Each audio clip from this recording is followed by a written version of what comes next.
Autrefois un géant célèbre, c'était le plus grand navire de son époque.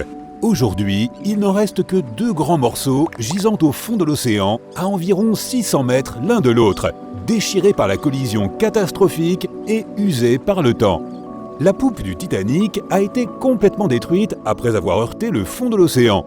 Mais on peut encore reconnaître la proue car de nombreux intérieurs ont été préservés. On trouve un type particulier de bactéries sur les rusticités du navire. Une rusticité est une formation brunâtre de rouille qui se forme sous l'eau lorsque le fer forgé dont est fait le navire s'oxyde. Cela signifie que les bactéries mangent petit à petit le fer de la coque du Titanic. Et il semble qu'elles auront terminé leur repas d'ici 2030, si bien que l'épave disparaîtra à jamais plus tôt que prévu. On pourrait croire qu'il serait plus facile de sortir l'épave de l'eau pour pouvoir la conserver, mais elle tomberait en miettes si on essayait de le faire. Cela fait plus de 110 ans qu'elle est sous l'eau, et elle est tellement rouillée qu'on ne pourrait pas en reconstruire les morceaux, même si on parvenait à les sortir des profondeurs de l'océan. À ton avis, parmi les 700 personnes qui ont survécu au naufrage du Titanic, y en a-t-il qui ont entendu le Titanic heurter le fond de l'océan ? Après tout, le plus grand navire jamais construit jusqu'alors a littéralement sombré sous leurs yeux. Il se trouve que le son n'a probablement pas voyagé de l'eau à l'air. On n'entend pas très bien dans l'eau car notre corps n'est pas conçu pour percevoir les sons dans un tel environnement. Et bien que les passagers aient été proches du lieu du naufrage, le Titanic a tout de même touché le fond à une grande profondeur, 3800 mètres. Il y a beaucoup de glissements de terrain et de tremblements de terre sous-marins que nous ne pouvons même pas entendre. Et pourtant, ils font beaucoup plus de bruit qu'un simple navire qui s'écrase au fond de l'océan.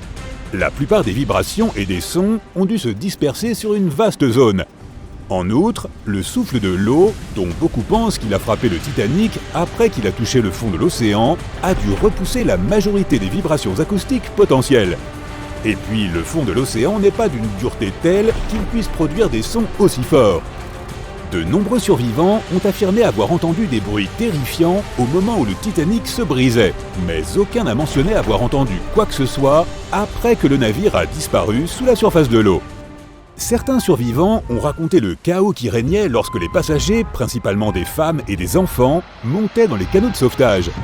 Il n'y avait pas assez de canots, et certains n'étaient même pas remplis à pleine capacité.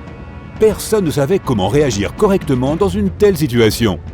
L'exercice d'embarcation de sauvetage avait été prévu pour le matin précédant la collision du Titanic avec l'iceberg, mais pour une raison inconnue, il a été annulé. Un paquebot géant que tout le monde croit insubmersible traverse l'océan. En chemin, il heurte un iceberg et coule. On connaît tous l'histoire. Mais ce qui est effrayant, c'est que c'est aussi l'intrigue de l'épave du Titan, un roman publié en 1898, 14 ans avant que le Titanic ne coule ou même qu'il ne soit construit.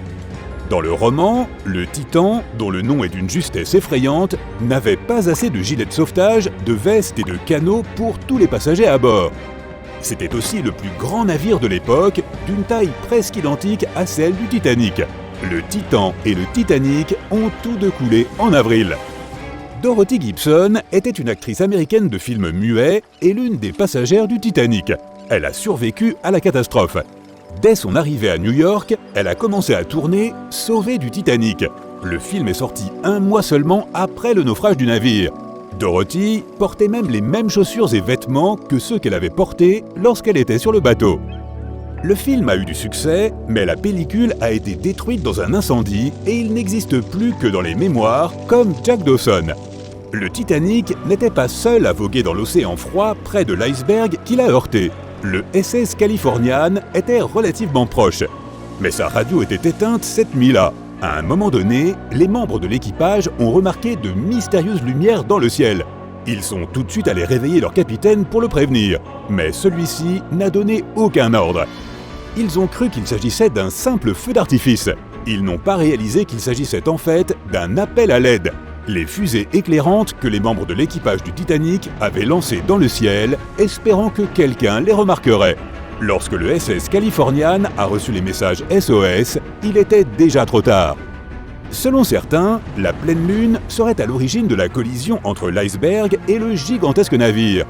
Elle a pu provoquer des marées anormalement fortes qui ont finalement envoyé plusieurs icebergs vers le sud, juste au moment où le Titanic traversait la zone. Oserais-tu goûter le fromage du Titanic? L'épave est sous la surface de l'océan depuis plus de 100 ans et il a fallu plus de 70 ans pour la trouver. Entre-temps, la plupart des aliments qui avaient coulé avec le navire se sont bien sûr gâtés. Mais il est possible qu'il en reste encore. Certains aliments sont protégés contre la décomposition, comme par exemple le fromage. Les microbes qui transforment le lait en fromage créent des conditions spéciales pour protéger le produit de la dégradation. De même, plusieurs objets ont survécu au naufrage, comme par exemple cette lettre manuscrite écrite par une mère et sa fille à la grand-mère de cette dernière, dans laquelle elle raconte l'incroyable voyage qu'elles ont fait ensemble. La lettre a été conservée depuis plus de 100 ans et vendue aux enchères. Une paire de gants en coton blanc abîmés a été retrouvée dans l'épave. Les musiciens du Titanic ont joué jusqu'au dernier moment. Des partitions et un vieux violon ont été retrouvés dans l'épave. De même que la cloche que l'un des membres de l'équipage a fait sonner 3 fois pour avertir qu'un iceberg était très proche. Ou encore une montre à gousset qui s'est arrêtée à 1h45, heure à laquelle le navire a sombré dans l'eau. Une seule personne aurait peut-être pu changer le destin du Titanic. David Blair était un homme plutôt chanceux. Il était censé prendre la place du second officier du Titanic, mais il a été retiré de l'équipage au dernier moment, ce qui lui a sauvé la vie. C'était une grande chance pour lui, mais quelque chose est venu troubler sa joie. Et s'il était la seule personne qui aurait pu faire quelque chose pour sauver le navire et les passagers? À l'époque, les navires ne disposaient pas d'une technologie aussi sophistiquée qu'aujourd'hui. Ils ne pouvaient pas voir une menace à l'horizon. Les jumelles étaient très utiles, mais les membres de l'équipage du Titanic n'avaient pas accès à la pièce où elles étaient conservées. David Blair était le responsable des clés. Il a quitté le navire précipitamment et a oublié de rendre les clés qui se trouvaient dans sa poche. Peut-être que si les membres de l'équipage avaient eu accès aux jumelles, ils auraient vu l'iceberg à temps et auraient eu le temps de changer de cap. Il est possible que l'iceberg géant qui a envoyé le Titanic au fond de l'océan ait été constitué de neige tombée dans le sud-ouest du Groenland. Les scientifiques ont même utilisé un modèle informatique pour calculer les trajectoires de l'iceberg au cours d'une année donnée en tenant compte des courants océaniques et des relevés météorologiques de l'année en question. Il est possible que l'iceberg ait mesuré 520 mètres de long et pesé environ 75 tonnes. Lorsqu'il est entré en collision avec le Titanic, il ne pesait plus que 1,5 tonnes.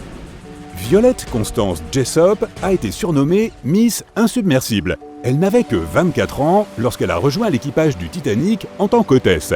Lors de la nuit tragique où le navire a heurté l'iceberg, elle était couchée dans son lit. Dès qu'elle a entendu que quelque chose se passait, elle s'est habillée et s'est rapidement rendue sur le pont. Violette a aidé les passagers à monter dans les canots de sauvetage. 4 ans plus tard, elle était sur le Britannic, le navire jumeau du Titanic. Une fois de plus, le navire commence à couler. Non seulement la femme a survécu à un nouvel accident, mais elle a également aidé d'autres personnes à s'échapper du navire avant qu'il ne disparaisse sous la surface.